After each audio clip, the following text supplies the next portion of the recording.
ஏன்னா அவர் கூட இருந்தவர். ஆமா, அவருக்கு எல்லாம் தெரியும். அவர் அம்பலப்படுத்திக்கிட்டு இருக்காரு. இந்த பயம் என்பது சீமானுக்கு வந்துருச்சு. அவருக்கு சீமானுக்கு வந்தனால வேல்முருகன் போன்லயே பேசியிருப்பாரு. போன் பண்ணி என்ன ரத்தம் இப்படி வந்து அவனை பேச வெடி பாக்குற, அவனை சத்தம் போடு கண்டின்னு சொல்லியிருப்பாரு. வேல்முருகனுக்கு வழி இல்லை.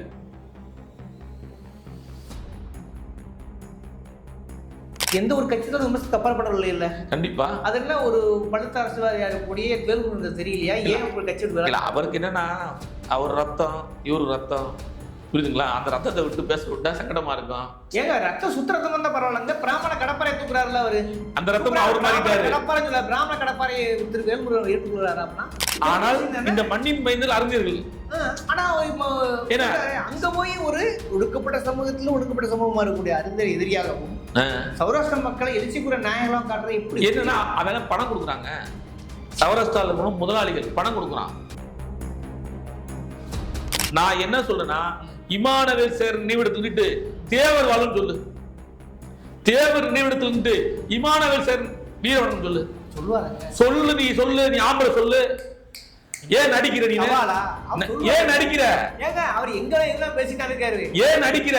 சரியா அந்த பிள்ளை பேசும்போது கீழே சிரிக்கிறாப்லங்க. அது அறுவறு பிள்ளையா அந்த ஆளுக்கு?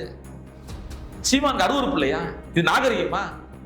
ஒரு தலைவர் வந்து நாட்டினுடைய அரசியல் அமைப்பை மாத்தி வச்சிருக்காரு. தமிழ்நாடு தமிழருக்கு போராடி பெற்று கொடுத்திருக்காருங்க. அவர் சொன்ன அத்தனை சட்டமா இருக்குங்க. தமிழ் மக்களுடைய ஒரு பிதாமகனாக, ஒரு வழிகாட்டியாக, தலைமை பண்பு வெளிப்படுத்தக்கூடியவராக இருந்தவர் பழனி பாபா. அவரே சொல்றாருல்ல, பெரியாரை அம்பேத்கரை எவனோ ஒருத்தன் ஏற்கவில்லையே அவனை நம்பாதங்கிறாருல்ல. இன்னைக்கு எங்களுக்கு என்ன சிக்கல்னா, எங்களுக்கு என்ன பயம்னா, அம்பேத்கரை பத்தி சீமான் பேசுவார், அம்பேத்கரை இழிவுபடுத்துவார். இந்த சீமான் தம்பிகள் இருக்காங்கல்ல, இந்த கூட்டம் இருக்காங்கல்ல, இவங்க வந்து விஜய் தற்கொலைங்கிறாங்க. இவங்களே தற்கொலை இந்த நாம் தமிழர் இருக்கிற பிள்ளைகளே தற்கொலை தான். இவங்க என்ன செய்வாங்க? அம்பேத்கர் வடநாட்டுக்காரு திடீர்னு வந்து பல்கி அடிக்கிறாரு. அது பெரியாரை ராமதாசியும் திருமாவையும் பெரியாரை பார்த்து எனக்கு ஒன்றும் புரியும். அது ஒரு அரசியல் யுத்தின்ட்டாரு தலைவர். ஏன்னா அவர் படித்த ஸ்கூல்ல வந்து எங்க தலைவர் வந்து பிஎஸ் பேராசிரியர். ஒரு அரசியல் அணுகுமுறையாக அல்லது அரசியல் உத்தியாகத்தான் பார்க்க வேண்டியிருக்கிறது.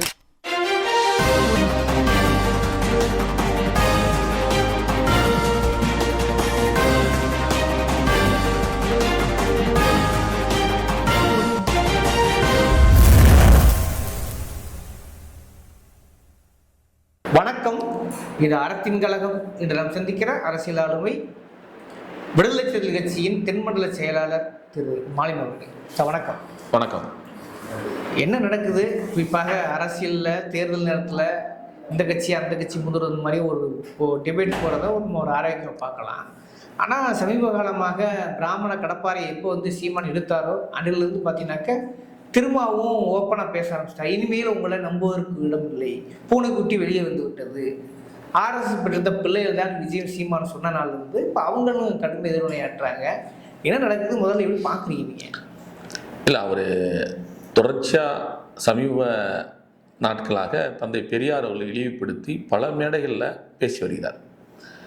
அவர் சமீபத்தில் வந்து இந்த பாரதியாருடைய பிறந்தநாள் மேடையில் அந்த விசுவல் அமைப்பு படத்தில் மேடையில் போய் பெரியாரை மிக கேவலமாக பேசி பார்ப்பன கடற்பரை கொண்டு திராவிட கோட்டையை இடிப்போம் அப்படின்னு பேசி திருத்தம் பார்ப்பனோட ஒரு வார்த்தை பிராமண கடற்கரைன்ட்டு. சரி, பார்ப்பனம் பிராமணன் நம்ம அப்படிதான் பார்க்க முடியும். பார்ப்பனம் சொன்னா நம்ம வந்து அவங்களுக்கு எதிராக அர்த்தம், பிராமணர்னா அவளை துதிப்பாருன்னு அர்த்தம்ல. சரி, அவர் துதிப்பாடு ஆரம்பிச்சிட்டாரு, அதை நம்ம இப்படி எடுத்துக்கலாம். அப்ப இடிப்போங்கிறார், கடப்பாறை கொண்டு பிராமண கடப்பாறை கொண்டு திராவிட கோட்டையை இடிப்போம் அப்படின்றார்.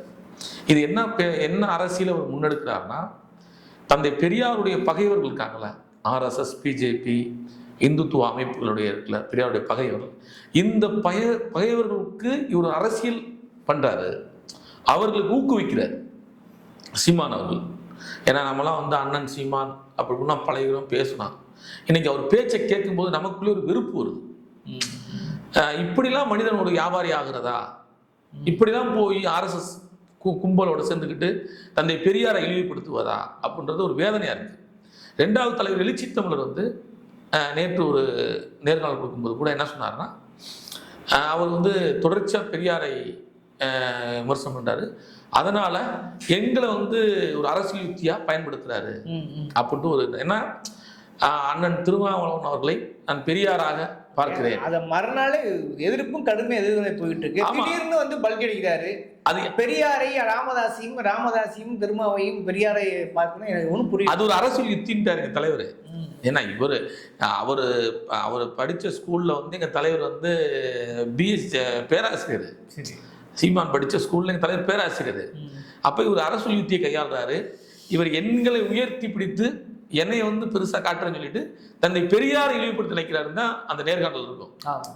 புரியுதுங்களா? அப்ப சீமானுடைய அரசியல் என்பது இன்றைக்கு பொது சமூகத்தின் அம்பலப்பட்டுட்டே வருது.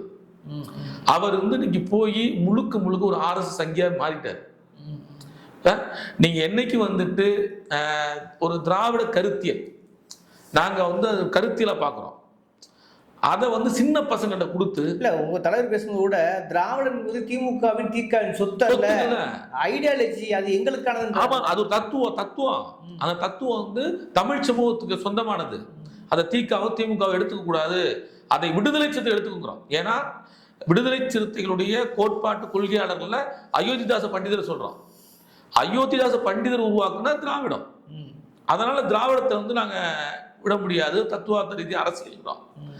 அப்படி ஒரு சூழல்ல இவர் சின்ன பசங்க இருக்காங்கல்ல, நாம் தமிழ் கட்சியில பசங்க, அந்த பசங்களை பெண் பிள்ளைகள்கிட்ட கொடுத்து மிக கேவலமா வந்து இவர் வந்து அவர் அரசியல் செய்யறாரு. நான் என்ன சொல்றேன்னா பெண்களை பேசுறது ரொம்ப அதிர்ச்சியா இருக்கு. இல்ல அதுதான் என்னன்னா, அதுவும் பீச்சாங்கால தட்டி விடுவோம் பெரியாருன்னு சொல்லலாம். என்ன வகையான பேச்சு? இவருக்கு பிரச்சனை வரப்ப என்ன செய்வார்னா, விஜயலட்சுமி அக்காவுடைய பிரச்சனை வந்துச்சுன்னா பொம்பளை பெண்கள் பெண்கள் பிள்ளைகளை வச்சுக்கிட்டு பேட்டி தருவாரு. வேற தலித்துகள் பிரச்சனை நடந்துச்சுன்னா தலித்துகள் பொறுப்பாளர் வச்சு பேட்டி தருவாரு. இப்போ வந்து அவர் பெரியார எதிர்க்கிற போது இஸ்லாமியர்களை வச்சுக்கிறார். இஸ்லாமிய பெண் பிள்ளைகளை வச்சுக்கிட்டு ஆண்களை வச்சுக்கிட்டு அந்த பசங்களை வச்சுக்கிட்டு பேச விடுறாரு. நான் என்ன சொல்றேன்னா, ஒரு கருத்தியல் நீங்க பேசும்போது அதை அடுத்த தலைமுறைக்கு சொல்லும்போது அவங்களுக்கு வந்து இந்த தத்துவம் வந்து போய் சேரணும், இன்னொரு தலைமுறைக்கு அவங்க கடத்தணும். நாகரிகம் மட்டும் ஒரு பேச்சு இருக்குல்ல, அதை அந்த பிள்ளை பேசுது. பெரியார் வந்து இந்த அப்படி இது பெரியார் பெரியார் மண்ணு, பெரியார் அவ்வளவு கேவலமா கர்ப்பப்பை அன்னைக்கே வெற்றி சொல்ற மாதிரி அவங்க அம்மா எனக்கு ஒரு தலைவலி இருக்காது. அது எவ்வளவு பெரிய இது. அந்த பிள்ளை இன்னைக்கு பேசுதுன்னா, இந்த மேடைக்குள்ள நீ பேசுறதுனா பெரியார் ஒரு காரணம். அந்த பிள்ளை அதை உணரணும், அந்த தங்கச்சி வந்து உணரணும். நம்ம மரியாதை பேசுவான். ஏன்னா தற்குறி கூட தலைவனா இருந்த அப்படிதான் பேசுவாங்க, நாம மரியாதை பேசுவோம். அன்னைக்கு மேடையில பேசுறல, அதற்கு காரணம் பெரியார் தான். நீ இப்ப பெரியார் எந்த இடத்துலயும் இஸ்லாமிய எதிராக பேசவே இல்லை. அந்தந்த சூழல் தந்த மாதிரி சில அரசியல் பேசியிருப்பாரு. அதே பெரியார் தான் தலித் மக்கள் வந்து இந்து மதத்திலிருந்து வெளியேறி உங்களுக்கு சமமான ஒரு மதம் ஒரு மார்க்கம் தேவை என்றால் இஸ்லாத்தை தழுவுன்னு சொல்லி பேசியிருக்காரு. இஸ்லாம் ஒரு நண்பர் இருக்காரு குறைந்தபட்சம். அது வந்து தலித்துகள் மாநாட்டில் பேசல, ஒரு இழிவு நீங்கன்னா நீ இப்ப இஸ்லாம் தழுவுன்னு சொல்லியிருக்காரு. அப்ப அப்படிப்பட்ட ஒரு பெரியாரை நீ வந்து கூட உச்சபட்சமா குறிப்பாக இஸ்லாமிய மக்களுடைய ஒரு பிதாமகனாக ஒரு வழிகாட்டியாக தலைமை பண்பு வெளிப்படுத்தக்கூடியவராக இருந்தவர் பழனி பாபா. அவரே சொல்றாருல்ல, பெரியாரை அம்பேத்கரை எவன் ஒருத்தன் ஏற்கவில்லையே அவனை நம்பாதங்கிறாருல்ல. இன்னைக்கு எங்களுக்கு என்ன சிக்கல்னா, எங்களுக்கு என்ன பயம்னா, நீ பெரியார பேசும்போது நம்ம விட்டுட்டோம்னா நீ நாளைக்கு அம்பேத்கரை பேசுவ. பேசிட்டாங்க ஆல்ரெடி, அடுத்து கமெண்ட் போட்டிருக்காங்க, அடுத்த பர்னிச்சர் அம்பேத்கர் போட்டு. இல்ல அதுதான் எங்களுக்கு எல்லாம் பயம்னா. அதுல என்ன சந்தேகம் உங்களுக்கு? இல்ல விடுதலை சிறுத்தைகளுக்கு தாழ்த்தப்பட்ட மக்களுக்கு என்ன பயம்னா, நாங்கள் கொண்டாடுகிற தலைவர் புரட்சி அம்பேத்கர். புரட்சி அம்பேத்கர் இந்திய அரசியல் சட்டத்தை உருவாக்கினார். ஆர்எஸ்டைய செயல் திட்டம் என்னன்னா, இந்திய அரசியல் சட்டத்தை காலி பண்றது. ஆர்எஸ்டைய செயல் திட்டம் இந்திய அரசியல் சட்டத்தை காலி பண்றது. புரட்சி அம்பேத்கர் உருவாக்கிய அரசியல் சட்டத்தை RSS காலி பண்றதை விட நாளைக்கு நீ பேசுவ எதிர்த்து, சீமான் பேசுவாரு. சீமான் பிள்ளைகள் சொல்றான்ல அந்த கூமுட்டைய, அவங்க பேசுவாங்க அம்பேத்கர் எதிர்த்து. அம்பேத்கர் தமிழராம்பா ஆல்ரெடி பேசிட்டு இருக்காங்க. என்ன அதாவது இன்னும் இப்படித்தான் வந்து பெரியார தொண்டர்கள் பேசிக்கிட்டு இருந்தாங்க. பெரியார பேசினாரு, வெளியே போகணும், இதே சீமான் பேசினாரு. இது படிப்படியா வந்த விஷயம் சொல்றேன். அவர் என்னன்னா அதே மாதிரி அம்பேத்கரை பசங்க பேச ஆரம்பிச்சாங்க. அவருடைய கடத்துக்கு இல்ல அவருடைய ஐடியாலஜி என்ன தெரியுமா? எனக்கு தெரியும். சீமான் எப்படின்னா கொஞ்சம் கொஞ்சமா மூளையில செலுத்தி இந்த RSS இருக்காங்கல்ல, நீங்க RSS கண்ட பழகி பாத்தீங்கன்னா அவன் எப்படி செய்வானா, முதல்ல வந்து கடவுள் சொல்லுவான், சாமின்னு சொல்லுவான். அப்படி கொஞ்சமா சொல்லி அவனுடைய சித்தாந்தத்தை மூளைகள் திரிப்பான். நமக்கே தெரியாம அதை ஏற்றுக்க வைப்பான். ஒரு RSS காரன் நீங்க பழகுனீங்கன்னா நமக்கே தெரியாம அவனுடைய தத்துவார்த்தத்தை நம்ம மேல திணிச்சு ஆமா இது சரின்னு சொல்லப்பா அந்த வேலையை சீமான் செய்யறாரு. இப்ப பெரியார் கொஞ்சமா கொண்டு வந்துட்டு பெரியார் உடைக்குன்னு சொல்றாருல, அதே மாதிரி அம்பேத்கரை உடைப்பார் சொல்லுவார் என்ற எனக்கு பயம். அம்பேத்கரை பத்தி சீமான் பேசுவார், அம்பேத்கரை இழிவுபடுத்துவார். இந்த சீமான் தம்பிகள் இருக்காங்கல்ல, இந்த கூட்டம் இருக்காங்கல்ல, இவங்க விஜய் தற்கொலைங்கிறாங்க, இவங்களே தற்கொலை இந்த நாம் தமிழர் இருக்கிற பிள்ளைகளே தற்கொலை தான். இவங்க என்ன செய்வாங்கன்னா அம்பேத்கர் வடநாட்டுக்காரு, தமிழ் தேசத்துக்கு எதிராக இருந்தாரு அப்படின்னு சொல்லிட்டு அம்பேத்கர் பேசுற சில அரசியல் இருக்குல்ல, அந்த காலத்துல அந்த சொல்ல அதை தூக்கி வருவாங்க, அம்பேத்கர் இப்படிலாம் பேசினாரு. ஆமா ஆமா ஆமா அவர் தேசியம் பேசியிருக்காரு, மாணவ உரிமைக்கு எதிராக இருக்காரு அப்படின்னு சொல்லுவாங்க. அப்ப நாங்க என்ன சொன்னோம்னா, நீ பெரியாரை இன்றைக்கு இழிவுபடுத்தினா நாளைக்கு அம்பேத்கர் இழிவுபடுத்துவ, மார்க்ஸ் இழிவுபடுத்துவ. ஏனென்றால் ஆல்ரெடி கார்டிஸ்ட் பாலான்ற ஒரு நாம் தமிழ் கட்சி ஆதரவாளர் தெரியும் உங்களுக்கு, தெரியும். கார்டிஸ்ட் பாலா அவர் சொல்றாரு அம்பேத்கர் நாளைக்கு அப்படி சொல்லுவேன் கேட்கும்போது, ஆமா அவர் அந்நியர் தான், என்ன குழப்பங்கிறாரு. காரணம் அந்நியர் தான், முதல்ல நாங்க தான், அப்புறம் அவங்க அந்நியர் தான், அவங்க கருத்து ஏற்கலாம் மறுக்கலாம், அவங்க அந்நியர் தான் குழப்பம் இல்லைங்கிறாருல்ல. ஏங்க சனாதனவாதிகள் சாதியவாதிகள் எல்லாம் இவங்களுக்கு பெரியார்கள், யாருக்கு நாம் தமிழருக்கு. பாரதி முழுக்க முழுக்க சாதியை தூக்கி பிடிச்சவர் பாரதி. பாரதிதாசன் சாதி ஒழிப்பு பேசினவன். பாரதி சாதி இல்லடி பாப்பான்னு போய் சொன்னான், சாதி இங்க இருக்கு. பாரதிதாசன் தான் சாதி ஒழித்துடு ஒன்று நல்ல தமிழ் வளர்த்து மற்றொன்று சொன்னான். அவன் சாதியிலன்னு போய் சொன்னவனுக்கும் சாதி இருக்கு சாதியை ஒழிக்க சொன்னவனுக்கு வித்தியாசம் இருக்கு. நாங்க பாக்குற பாரு அப்படிதான். பாரதிதாசன் தூக்கி பிடிக்கணும். நீ இவ்வளவு நாளா பாரதிதாசன் தூக்கி பிடிச்சிட்டு இன்னைக்கு பாரதி வாழ்க, என் பாட்டன் பாரதி பாட்டன் பண்ணி சொல்றாங்க. இந்த பிள்ளைய பூரா மேடல் பாட்டன் பாரதி, பாட்டன் என்ன பாட்டன் பாரதி, பார்ப்பானை யாரடா என்னிடம் பாப்பான் என்று சொல்லி கொடுத்தது. எனக்கு என்னன்னா, டேய் நீ குழந்தைங்கடா, அவன் அந்த ஆள் பேசுற பேச்சை கேட்டு பேசாதீங்கடா. சீமான் பேசுற பேச்சை கேட்டு பேசாதீங்க, தப்பு. நாளைக்கு நீங்களே வெளியேறுவீங்க. ஏனென்றால் இன்றைக்கு சீமானுடைய ஒரு பிம்பம் இருக்குல்ல, அந்த பிம்பம் உடைஞ்சிருச்சு. இந்த 15 ஆண்டுகள்ல சீமான் கூட இருந்தவங்க, நெருக்கமா இருந்தவங்க ஒரு ஆள் கூட இருக்காங்களா? யாராச்சும் ஒரு ஆள் கூட இருக்காங்களா? யாரும் நினைக்கிறேன் யாருமே இல்லையே. இல்ல யாருமே இல்ல. ஏன் இல்லைன்னா சீமானுடைய தத்துவம் அது வேற ஒரு சூழல போய்கிட்டு இருக்கு, அது வியாபாரம் ஆயிட்டு இருக்கு அப்படின்னு பூரா வெளியே வந்துட்டாங்க. புரியுதுங்களா? அப்ப இந்த சின்ன பசங்க இருக்காங்கல்ல, இது ஒரு ஹீரோயிசம். இப்ப நம்ம கூட ஒரு நடிகரோட போட்டோ ஆசைப்படுவாங்கல்ல, இந்த விஜய்க்கு ஒரு கூட்டம் கூடுதல். இப்ப அந்த மாதிரி உன்னுடைய நடிகருக்கு ஒரு கூட்டம் தான் வச்சுக்கிட்டு விசில் அடிச்சுக்கிட்டு கை தட்டிக்கிட்டு நீங்க மேல உட்கார்ந்துக்கிட்டு பெரிய பிள்ளை பேசும்போது கீழே சிரிக்கிறாப்லங்க, அது அருவருப்பு இல்லையா? அந்த ஆளுக்கு சீமானுக்கு அருவருப்பு இல்லையா? இது நாகரிகமா? ஒரு தலைவர் நாட்டினுடைய அரசியல் அமைப்பை மாத்தி வச்சிருக்காரு தமிழ்நாட்டுல. தமிழ்நாடு தமிழருக்கு போராடி பெற்று கொடுத்திருக்காருங்க. அவர் சொன்ன அத்தனை சட்டமா இருக்குங்க. தந்தை பெரியார் பேசின எல்லா விஷயமும் சட்டமா இருக்குங்க.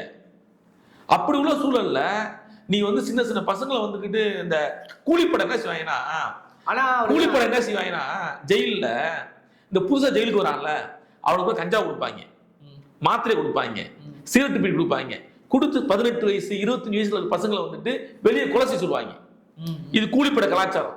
அந்த மாதிரி ஒரு கூலிப்படையை தயார் பண்ணிட்டு இருக்காரு. பெரியாரை இழிவுபடுத்துவதற்கு, தந்தை பெரியாரை இழிவுபடுத்துவதற்கு ஒரு கூலிப்படை தயார் பண்ணிட்டு இருக்காரு சீமான். புரியுதுங்களா? இதை ஏன் சொல்றேன்னா, இந்த பசங்க ஒண்ணும் தெரியாதுல்ல. அந்த பிள்ளை சொல்லுது 50 வருஷமா எங்களுக்கு எதுவும் தெரியல, இன்னைக்கு தான் தெரியுது.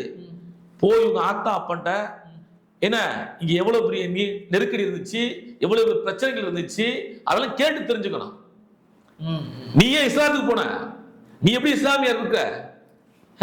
இங்க சாதின்னு ஒரு இருந்துச்சு, அதனால அந்த இழிவு தொடங்கிறது இஸ்லாமியரை மாறி இருக்கான் பூரா.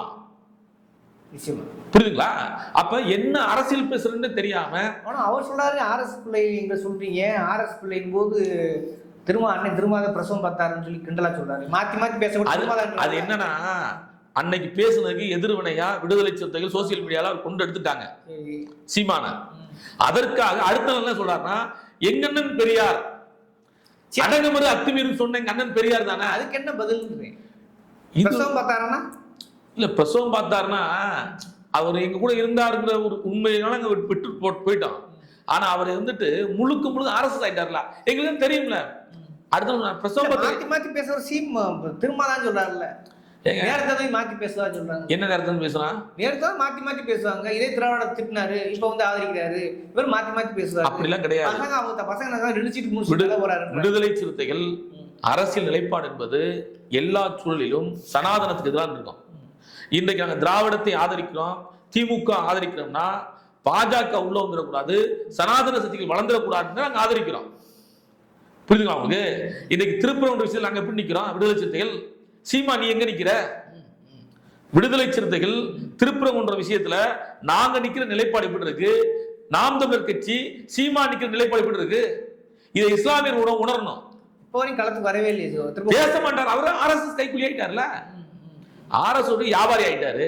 அவரோட வருவாரு ஏங்க? அவர் கூட இருக்க ஜெகதீசன் ஒருத்தர் இருந்தார்ல, ஜெகதீச பாண்டி. ஆமா, அது ஒரு விஷயம் ஓடிக்கிட்டு இருக்கு. குறிப்பாக வேல்முருகன் அவர்கள் அவர் கட்சி விட்டு விலகிட்டதா சொல்றாங்க. அவர் சொல்லக்கூடிய காரணங்கள் நான் படிச்சு பார்த்தேன். அவர் என்ன சொல்றாருன்னா, சீமானை விமர்சிக்கக்கூடாது என்று நான் கேட்டு திரும்ப விமர்சிப்பதால் புரியல. எந்த ஒரு கட்சி தான் விமர்சனத்துக்கு அப்பாற்படவில்லை இல்ல. கண்டிப்பா அதெல்லாம் ஒரு பழுத்த அரசியல்வாதியா இருக்கக்கூடிய வேல்முருகன் தெரியலையா? ஏன் ஒரு கட்சி விட்டு? அவருக்கு என்னன்னா, அவர் ரத்தம் இவரு ரத்தம், புரியுதுங்களா? அந்த ரத்தத்தை விட்டு பேச விட்டா சங்கடமா இருக்கும். ஏங்க ரத்தம் சுத்த ரத்தம் வந்தா பரவாயில்ல, பிராமண கடப்பாறை தூக்குறாருல அவரு.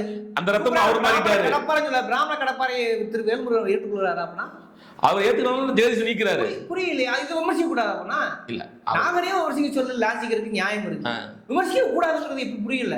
அவர் ஜெகதீசன் பாண்டியன் தொடர்ந்து சீமானை அம்பலப்படுத்திக்கிட்டு இருக்காரு. ஏன்னா அவர் கூட இருந்தவர். ஆமா, அவருக்கு எல்லாம் தெரியும். அவர் அம்பலப்படுத்திக்கிட்டு இருக்காரு.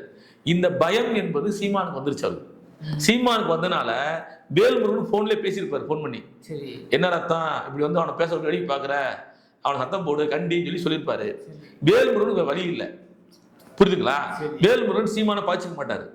விடுதலை சிறுத்தைகள் ஏன் பாய்ச்சிக்கிறோம்னா, நீ தந்தை பெரியார் கொள்கை தான், தந்தை பெரியார் பேசுற, தந்தை பெரியார் கொள்கை வாய்தானே அவருக்கு, அவர் தெரியாது. அதை தாண்டி ஒரு சீமான் தேவைங்க. அவங்க நட்பு உறவு ரத்தம் முக்கியமா? என்ன ஒண்ணு புரியுது, ரத்தம் தான் முக்கியம். பார்ப்பன ரத்தம் ஒண்ணு இருக்குல்ல, அதுதான் முக்கியம். அதனால ஜெகதீஷ் பாண்டியன் நீக்கிட்டாரு. ஜெகதீஷ் பாண்டியன் சொல்றாரு, இன்னைக்கு காலை கூட பேசுனேன், இல்ல தோழர் நான் கடைசி வரைக்கும் பேசுவேன் தோழர், கடைசி வரைக்கும் பேசுவேன். இல்ல என்னன்னா, நீங்க பெரியாரை பேசி நாளைக்கு அம்பேத்கரை பேச வருவது அது இன்னைக்கு வெட்ட வழி தெரிஞ்சு போச்சு. புரட்சி அம்பேத்கரை நாளைக்கு சீமான் பேசுவாரு. ஏன்னா RSS செயல் திட்டம் சீமான் நடைமுறைப்படுத்துறாரு. புரியுதுங்களா? தமிழ்நாட்டுல பாரதிக்கு யாருக்கு தெரியும்? பாரதியில மறந்து போயிட்டாங்க. நீ போயிட்டு என் பாட்டன் பாரதி இருக்க. என்னைக்கு நாச்சும் நான் சொல்றேன், மேல முருகேசன் பேசியிருப்பீங்க. பஞ்சாயத்து தலைவர் ஒரு பொழுது உரிமைக்காக மேலவளவுல மேலூர் பக்கத்துல வெட்டி கொண்டாங்கல்ல, மேலவளவு முருகேசன், நீ பேசிருப்பியா? ஏன் முருகேசன் பேசல? நான் சொல்றேன், தம்பி பேச மாட்டாரு. இன்னொன்னு ரெண்டாவது இவர் யுத்தி வச்சுப்பாரு. எங்க போனாலுமே இப்ப தேவர் ஜெயந்திக்கு போறாச்சுங்களேன், அங்க போய் தேவர் நினைவிடத்தில் பிரபாகரன் வாழ்கிறாரு. இமானுவேல் சேர் நினைவிடத்தில் பிரபாகரன் வாழ்கிறாரு. நான் என்ன சொல்றேன்னா, இமானுவேல் சேர் நினைவிடத்தில் தேவர் வாழும் சொல்லு, தேவர் நினைவிடத்தில் இமானுவேல் சேர் வீரவன் சொல்லு. சொல்லு, நீ சொல்லு, நீ ஆம்பளை சொல்லு. ஏன் நடிக்கிற? நீ ஏன் நடிக்கிற? அவர் எங்க பேசிட்டாரு, ஏன் நடிக்கிற? நீ தேவர் சமாதியில போய்கிட்டு இமானுவேல் சேர் வீர வணக்கம் புகழ் வணக்கம் சொல்லு. இமானுவேல் சேர் நினைவிடத்துல தேவருக்கு வீரவணக்கம் சொல்லு பாரு. அப்ப ஏன் நடிக்கிற? புரியுது உங்களுக்கு? வஉசி நினைவிடத்துல தலித் மக்கள் மேல முருகேசன் வீரவணக்கம் செலுத்து. சும்மா எல்லா படத்தையும் வச்சுக்கிறது வீர வணக்கம் புகழ் வணக்கம். அந்த சினிமா ஆர்டிஸ்ட் இருப்பாங்கல்ல, சினிமா செட்டு போடுறாங்கல்ல, அது என்ன செய்வானா ஒவ்வொன்றா வச்சிருப்பான் ஷூட்டிங்ல. எப்பா அந்த அட்மாஸ்டர் வந்துட்டாங்க, அதற்கு அதுக்கு நிப்பாட்டுவாங்க. இன்னைக்கு வஉசி, நாளைக்கு அம்பேத்கர், நாளை கழிச்சு ரெட்டமலை சீனிவாசன். குறிப்பா இன்னொரு விஷயம் கேட்க நினைச்சேன், அது முக்கியமானது நினைக்கிறேன், அதை எல்லாருமே கடந்து போயிட்டாங்க. சௌராஷ்டிரா எழுச்சி மாநாட்டில் சொல்றாரு, அறிந்தவர்கள் வந்தறிகிறாரு, ஆனா சௌராஷ்டிராவும் மண் வந்திருந்தாரு. ஒண்ணு புரியலங்க.